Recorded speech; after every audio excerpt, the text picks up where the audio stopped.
This channel does not promote or encourage any illegal activities. All contents provided by this channel is meant for educational purpose only.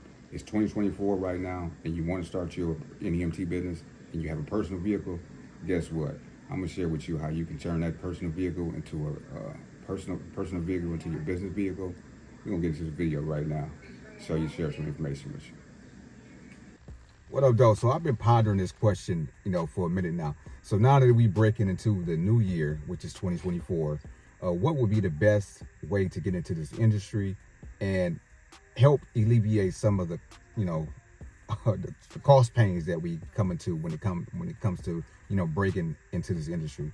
I get questions about, insurance and, vehicles and maintenance and things of that nature.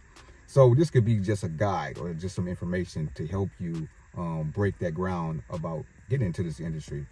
So if that is you, so listen to me. If you want to become a private transportation owner or non-emergency medical transportation owner, these are some of the things that can help you get into the industry that better give you a guide to, I guess, what costs. So first and foremost, now you want to know what type of vehicle are you going to be starting off with? Are you going to do financing, or are you going to use your own personal vehicle? I'm going to give you this guide. So I would tell you, if you want to start, especially in 2024, we're about to come around tax time, right? So everybody's, people that qualify to get you a tax refund check, that comes around probably March or somewhere around there. I would allocate some of those funds that you get from your tax refund if you don't already have a vehicle, right? But if you do have a vehicle, first I would tell you, go ahead and get you a vehicle if you get your tax refund. Preferably a minivan that's we say wheelchair accessible. You know what I'm talking about? That's more dollars for you. But if you do already have a vehicle, what I tell you to do is take that same vehicle that you drive every day, and I would turn it into a business vehicle. Now, there's steps that you have to take in order for you to get into, to make this make this vehicle part of your business. One of the things that you need to do is you need to go to your Secretary of State, and you want to do a transfer of title. Now, transfer of title is usually around like $15 to $25. I can't remember exactly how much it was when I did it, but you can I need you to go down to the Secretary of State and you transfer your title into your business name. So say, for instance, you are Care for Hands Transportation. Well, what you're going to do is you're going to go down to the Secretary of State. You're going to file the application to transfer your vehicle title. And you're going to put on the title, you're going to transfer from whatever your name is, Dion Brooks, to, we'll say, Caring Hands Transportation. Then from there, you'll take that same vehicle, right, or that title, and then you start registering with your NPI, meaning your National Provider Identifier Number. You're going to also go to your local state provider enrollment, whether it's Louisiana, California, Texas. You want to register your vehicle up under your business name, because everything that you're going to be doing in this industry is going to be under your business name. So when I was speaking about this before and telling you use your personal vehicle, just know that everything, when I was saying pertaining to that, meaning that you have to do everything as a business. You can't do it as you as an individual. So again, if you're going to take that route as far as using your personal vehicle, now we're going to take that personal vehicle, we're going to transfer it to your business name. And then we're going to operate this business, operate that vehicle as a business as opposed to just your everyday vehicle. And then you'll get to all the tax breaks. I'm talking about, you're going to get the tax breaks. I'm not a CPA or anything like that. You can talk to somebody that's more qualified, a financial planner or advisor, but they can give you the logistics on how that works as far as your situation goes. But you can use your personal vehicle that you have right now, just transfer it into your business name in order for you to operate up under your LLC. Next, if you don't have a vehicle and like I said, it's about to come tax time and you want to use your personal vehicle, what we're going to do now is we're going to go looking out for what we call a used wheelchair accessible vehicle. You can find these vehicles basically on Facebook Marketplace groups. You can find them on websites such as Nemt, I believe it's used vehicles.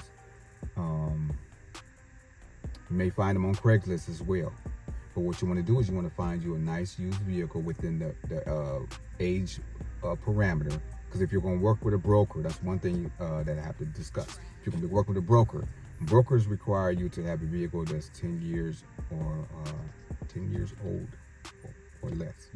So we're in 2024. The vehicle cannot be no later than 2014. You know what I'm talking about? So find you a vehicle that's accessible. But if you're doing private transportation, those rules do not apply.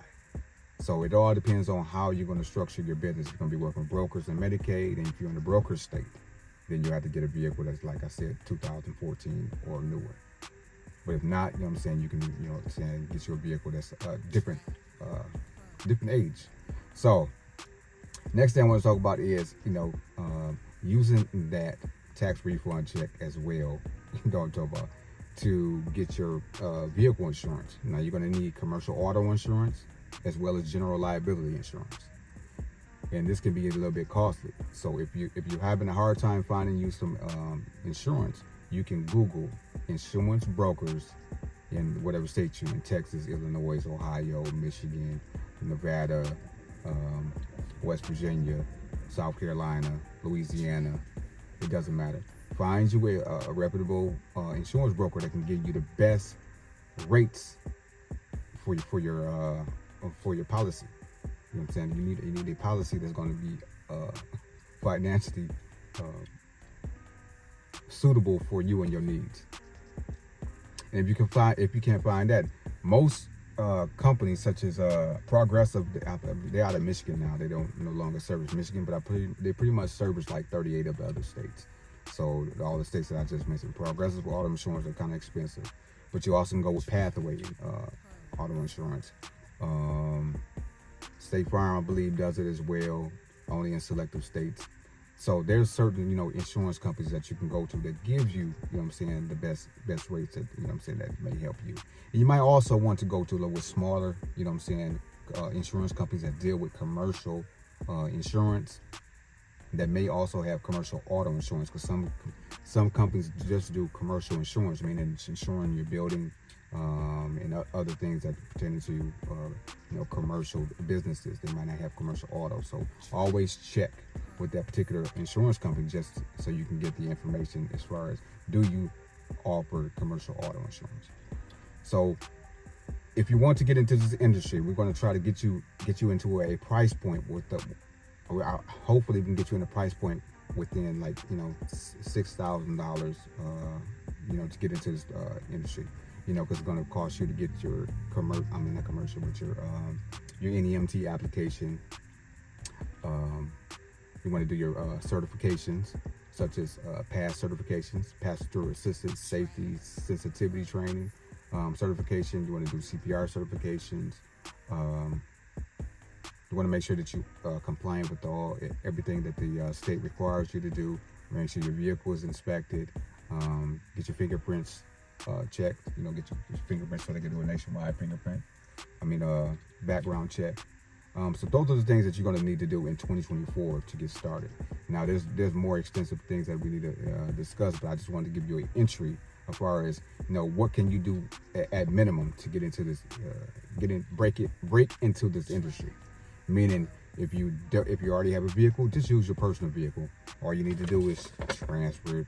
You go to the Secretary of State and transfer that vehicle into your business name. Next, you want to get you some auto insurance. You want to pay all the fees and certifications that you need to get started, and then hopefully, like I said, you'll be in this particular industry in about 3 to 4 months tops. Because I'm gonna give you a time frame. The provider enrollment application usually takes about, I believe it's like 6 to 8 weeks. The NEMT application, where you pay your fee, that's usually about maybe 2 to 4 weeks. And then all the little things in between there. You might get your MPI application, that's cms.gov. That's about, it usually takes about a week. But I just spoke to somebody last week. They got their stuff in 1 day. So it all depends on how fast these particular organizations are moving, and it all depends on your state. You can get into this industry and everything approved in less than 4 months. It all depends on how fast these particular states process your applications and your paperwork. So I don't want nobody to get discouraged. Just know that 2024 is here. Like I said, you can use this boost that you're going to get from your tax refund to get into this industry and start making you some good money and just helping out your community. Because there's a shortage of drivers as opposed to people that's needing the service. We have more people needing the service that we provide than we have providers providing, meaning the transportation owners like you and me. So if that's you, please do yourself a favor, do me a favor, and just use the money that you're going to get, if you're getting anything back from your tax refund or anything like that. Use that money, allocate that to starting your transportation business, because on the back end, on the long game, we playing the long game. On the long game, you want to make sure that you are able to prosper in this particular industry. And if that's the case and that's you, then use your money wisely. You know what I'm talking about? Or if you have some funds that's already set aside and you got a few $1,000s to get into this industry, go ahead. By all means, I'm gonna say use that money to get into this business, because one thing I can say, one thing's for sure and two for certain, you know what I'm talking about? You will make some good money when it comes to being a transportation provider. Hope this video helped you, you know what I'm talking about. Hope it served you some purpose. If so, why don't you just share this with your people so they can know they can use their personal vehicle as well. All you have to do is just transfer your personal vehicle into your business name, and guess what? We got action. You know what I'm talking about? Peace, love, and light. Until the next one. Salute. You know what I'm talking about?